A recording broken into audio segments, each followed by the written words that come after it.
What's up, everyone, and welcome to another episode of End of Twins. Today, we want to talk about what are great AI startup ideas, what are okay startup ideas, and what are potential pitfalls. Lucas, are you fucking ready? I'm always ready. Let's get started. All right, Mark. So, how do you find a great idea? Well, there's a lot of ways, Lucas, because everyone thinks, first of all, they have a great idea. But do they actually have a great idea, Lucas? Please Most tell of the them about the time, idea.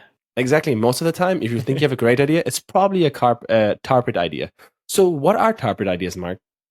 Well, tarpit ideas are basically, they seem, okay, this idea basically seems very easy, but in reality, it's fucking hard to do, man. And there's like so many pitfalls that you fall into that you're like, you think, oh God, I'm gonna make it over. And then it's like a tar pit, right? You get stuck in the middle and then you're fucking struggling like fucking crazy to get out of it. And that's it.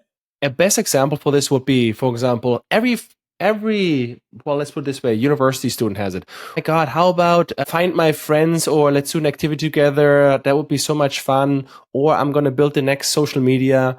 I mean, we found that one as well. Basically, social media for gamers did not work out, but that's a typical tarpit idea, because you think like, oh wow, this is what everybody like, sounds so cool, but in the end, there's so like, Well, also sounds easy. Yeah, exactly. Kind of, at least, you know?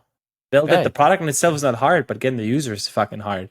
Yeah, user acquisition is always the hardest part, at least in most ideas. But yeah. All right. So, Mark, but now apply this to AI, okay?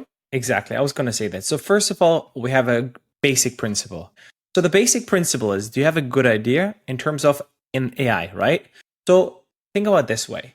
If the AI based model, so for example, ChatGPT, Llama 3, or whatever it is that you choose, Claude, gets better, are you fucking excited or are you fucking shitting your pants? If you're excited, you already have a good, well, possibly good idea. I'm not going to say good idea. Or if it's not, then you probably should change the idea. Because if you're scared of it, well, it gets better and then your idea might be useless. Exactly. That means if the model, that means, are you going with the market, or you might even go and have to work against it, right? Meaning the tides are rising. So for example, ChatGPT makes everything better. Are you in your boat? I'm like, oh my God, that's even better. I'm almost flying, because like your product gets automatically better with the model that you're using. Or is it more like, God damn it, oh, ChatGPT is getting better and better, and like, how am I competing with them? Because you have a fine-tuned model, like you use, for example, Llama 3, etc., and then you fine-tune it on like your like special data, etc. Like, is this the case? If that's the case, it's also the thing about it. The differentiator usually is the interface, right? Because if you just have the same model, just have a little bit fine-tuned, but the interface is the same, it's just a chat, and that's it. A little bit fine-tuned, and then you can ask questions more about math, whatever it is, right? At some point, it's going to catch up to you. This is an example we've already brought multiple times in this podcast. So, for example, the wrappers, right? What are AI wrappers? So back in the day, wrappers, database wrappers, are nowadays called SaaS software, right? So basically what they do is they just wrap their UX and UI around a database. So nothing, and then selling it to users, because the users then can access the database with special additional functionality and to use the functionality of the database. And that's it. And then they make money, lots of money with it. That's basically devil's advocate's opinion, right? And the same goes for now. For example, ChatGPT, when ChatGPT came out, it's called the ChatGPT wrappers, would be read a PDF, right? So we all seen that the last year and a half ago. We call this, like, let's say, first generation of, wrappers. Basically, upload a PDF, ask any questions. Now with ChatGPT 4 or ChatGPT 4.0, you can just upload the file and just ask it anything. So there's no problem with this, because that is basically an idea that worked in that moment, but it's not long lasting. Yes, exactly. It's good that you mentioned that it's not long lasting, because it's the thing. You're gonna make a shit ton of money in a short period of time, but you have to be aware of it. It's gonna be a short period of time, and then you have to do something else. It's like when the iPhone came out, right? There was no flashlight. Whoever fucking did the flashlight app, he got millions and millions of downloads from the App Store. These are the small functionality. At some point, the app, obviously, the phones are going to have that. But in that moment of time, you can hit gold with that. But you have to be aware that your shelf life is short as fuck. Oh yeah, it's not very sustainable. It's just like, yes, short, perfect. Or we've all seen that with the upload an image and get an AI profile picture or whatever. That was just the craze for like a short period of time. This is never going to be a sustainable business. It's similar to, it's basically the AI version of what are fidget spinners, right? They were just on seasons. Yes, everybody wanted it. Everybody tried it. Once they tried it, it's like, it's getting boring, right? It's just, there's no reuse it. Once you have a profile picture, you're not going to have a new one. You don't want a new one. There's also, I think in a podcast I listened about this. This was very, very popular. You can upload an image and then it creates professional pictures for you. I think that's still very, very big. I don't know, but the thing about it, it's because how the interface is, right? Because you can change it depending on because with image prompting, technically ChatGPT is already good, but there's still a massive market, for example, for Midjourney, etc. Right? These kind of things. Now I want to, yeah, I agree. Now I want to switch more to what are good or great ideas. So, for example, things that I've seen which are really, really cool and also directly relate to money is, for example, chat helps, so AI chat helps for OnlyFans, right? So, for example, you're an AI agency, well, OnlyFans agency, what they're doing is normally they text for the OnlyFans models, and then they have like 10, 15 people, normally in, let's say, Philippines, etc., that are relatively low salary, and then they're chatting for the model, for the OnlyFans model. Now there are AI tools where you basically pay like a subscription, because like an agency makes a lot of money with it because they get 30-40% of the OnlyFans revenue. They're willing to pay for this because they can reduce the cost of first of all the HR costs, but as well they can improve the quality, because in the end you can teach the model based on the conversation or the text style that the OnlyFans model has before, and that way it will keep consistent. So we're talking again about very hyper personalized data sets, right? They taught it and then it replicates it, which is the speech pattern, and then it can reuse it. Yeah, exactly. Right. But this can also be, this can still be a benefit, because like you can always just train it with the latest model, right? So it doesn't have to be.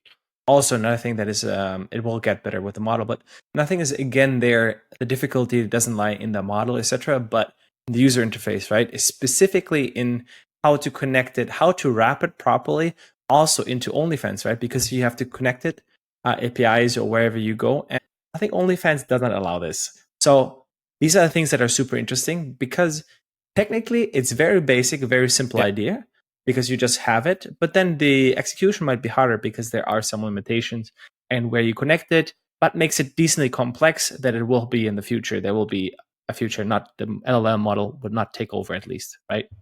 Agree. But this brings me now to, we've seen now emerging a new industry. So for example, we've talked about, if you're, for example, a fine-tuning company, and fine-tuning companies are companies who use an open model, and then they fine-tune it for a specific niche. These companies have a relatively hard stand, because the problem is when the models are getting better and their fine-tuned model can't keep up with ChatGPT 5 or whatsoever, that makes it really hard for them. Do you have an example? I don't have an example specifically right now, but there are a lot of fine-tuned like companies that have like models. Well, I think I have an example. So there was a trend a year ago. They had a lot of fine-tuned models for coding, right? Everyone wanted to have also like a pilot, coding pilot, right? Copilot, and Copilot. And I think everyone was like, this is the new craze. Like, oh, it's also a tarpit idea. So everyone's like, hey, we're building a Copilot AI coding. End of the day, their ChatGPT 4 is still better most cases. Don't get me wrong, it's not the best, but still it is improving on a much faster rate than you can do on your own, and it's not going to be that much better. I mean, I'm not sure what I would consider this a tarpit idea, to be honest, because I think there are some successful startups that actually are winning with co-pilots, but I wouldn't Social media, Lucas, there's also Facebook is also winning. I'm just saying there's not a lot of them. I think this is one thing you have to consider with tarpit ideas. There are people that are going to win and take the market of all of it, but they're just fucking crazy hard, right? That's the whole point. Everyone wants to do it, and then, but only if handful will succeed. Yeah, that's true. All right. So coming back to the fine-tuning companies, because we said basically they have a short lifespan. So what can they actually do to get a longer lifespan? It's basically training on private data. If you have big private data or data sets, you can improve your quality and also can differentiate yourself to, let's say, ChatGPT 4, 5, whatever. Because if you have that big data set, but there's a risk with it. So go ahead, Lucas. So the biggest risk that is that basically right now you can have with a prompt injection, you can get the LLM to tell you all the data that it's been trained on, so spit it out, and that leaves a big vulnerability because people or users can just get the data out. And that comes me to the startup that I wanted to introduce, which is called Prompt Armor, which is very, very smart. Basically, what they're doing is they're wrapping around the API.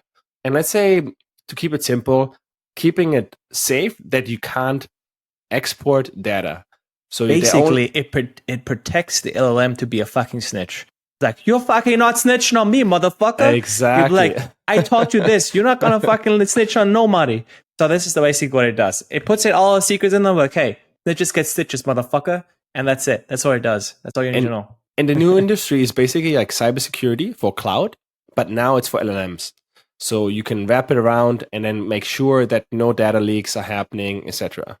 Exactly, because Lucas mentioned, like back in the day, look, there was cyber or online security, I guess, or security. And then was cybersecurity because now everything is in the cloud, and that needs a much bigger complexity due to APIs, etc. Everything that we think is normal now, back in the day, wasn't. And now there's gonna have a new step now, LLMs, right? Because most people use these models, and they need to have this LLM protection. Prompt Armor is super interesting.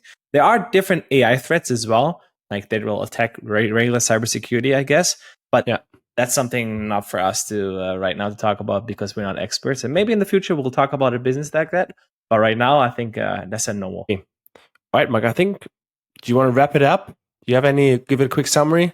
So, all right. Ask yourself. Are you on a rising tide? Basically, are you happy when the models are getting better, the base models, or are you afraid? If you're afraid, and oof, you make your life harder than it should be or needs to be. Exactly. So basically, when Lucas said, when you're afraid, you should maybe think about how to add additionally complexity. And I also wanted to mention something that Lucas mentioned before. He said about train personal data into it. Yes, but that might not be as big of a moat or security or make you more relevant, because end of the day, it's not about the data. And there have been some rumors that the big companies are using data sets that are not allowed to use. At the end of the day, I think this is, for me, that wouldn't be the best idea to do it. I think you have to add additional complexity in terms of you use API calls and you interconnect it into a much more complex product, not just the upload and do this, right? Yeah, I mean, the interface shouldn't be, the main interface should not be the text interface, right? The chat.